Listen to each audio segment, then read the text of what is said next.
The American Egyptian Women of Influence podcast aims to be the American Egyptian culture podcast of choice.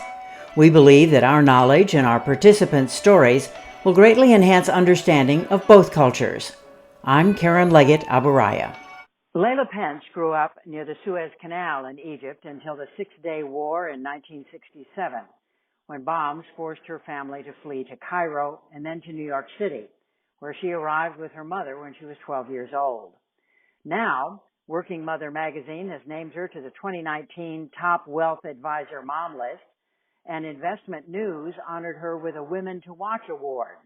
And in 2017, she was a presenter at the Egyptian Women Can conference in Cairo. Welcome, Laila. Glad to have you on the air with us. Thank you very much.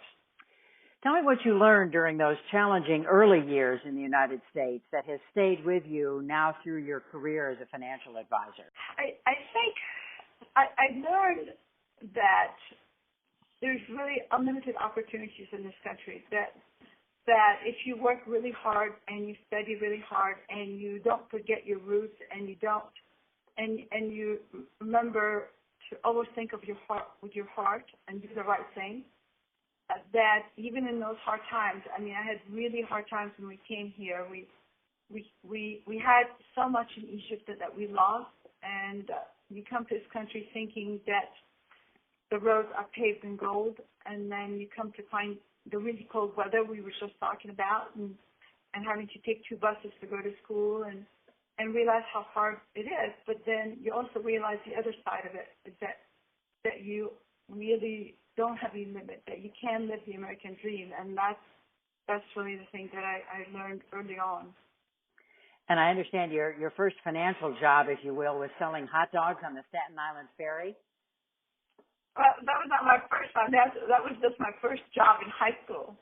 I went to high school, Curtis High School in Staten Island, and then afterwards I walked down and sold knishes and hot dogs and on the Staten Island Ferry and for the rush hour, and that's how I helped support myself and at a very, very young age with my family. And most of the hot dog stands in New York are still run by Egyptians. I guess so. I didn't even know what a knish was at that time. I learned what a knish was and a pretzel and how much people liked that.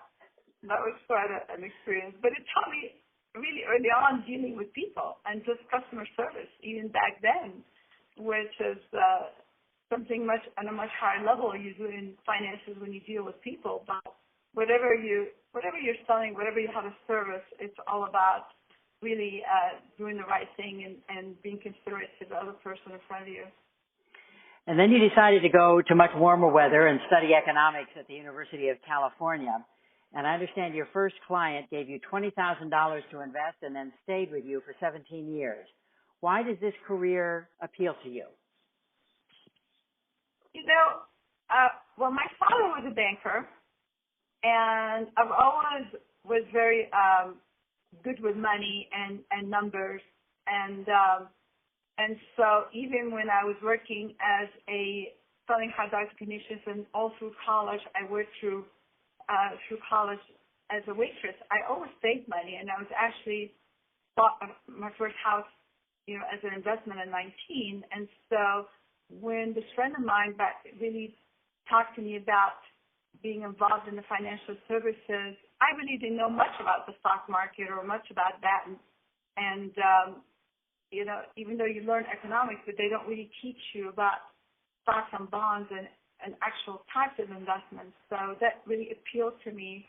And I remember my first client, and I was only just 20 years of age, and I told her about investing in a mutual fund, and she gave me $20,000, and I was never more excited in my life. I couldn't believe, $20,000 at the time was a huge amount of money, and someone to just say, okay, here, go invest it for me, make me money.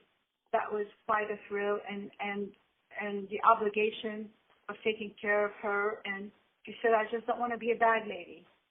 And I said, I'll do my best to make sure this money works. And I always treated my clients' money as though it was my own. more like my family's money because I treat that better than I treat my own money. And that's how I always thought, and she stayed with me until she passed away. But she gave me that very first, you always need to have that start. You need to have that one person that says, hey, I trust you, here, go do it. And you need to start. And because in order to get that start, you always want to make sure that you know what you're doing and you spend the time. And I always studied harder than everyone else and paid attention to details, because when you deal with people's money, it's the most important thing. And, you want to make sure that you relay that message that you care and that you're good at what you do. And what connections do you still maintain with Egypt, Laila? Well, I am still a part of the committee for Egypt Can, so I do. I'm involved in things that they might need my help in Egypt. Also, I do a certain amount of fundraising for certain charitable events here. We've done one for Mas One, which is a hospital that treats Nagyaku, which treats kids, does heart surgeries for free. I also am involved in raising money for 57357, which is Egypt Cancer Network Hospital, which is the most amazing cancer hospital for children that treats all the children for free. And I was there when I visited Egypt, and I've never been more impressed by the advancement and the care and the work they do. So we do a fundraising for them here every year. And we also did it for another hospital in Egypt, help fundraise there. So, I love the United States. I'm living the American dream, but I also love Egypt very much, and I want to help both countries, and that's because I think both countries helped me to be where I am, and it's important to give back. Good enough. We'll stop there and let people find out more online, but I thank you very much for being with us, Laila Pence, financial advisor.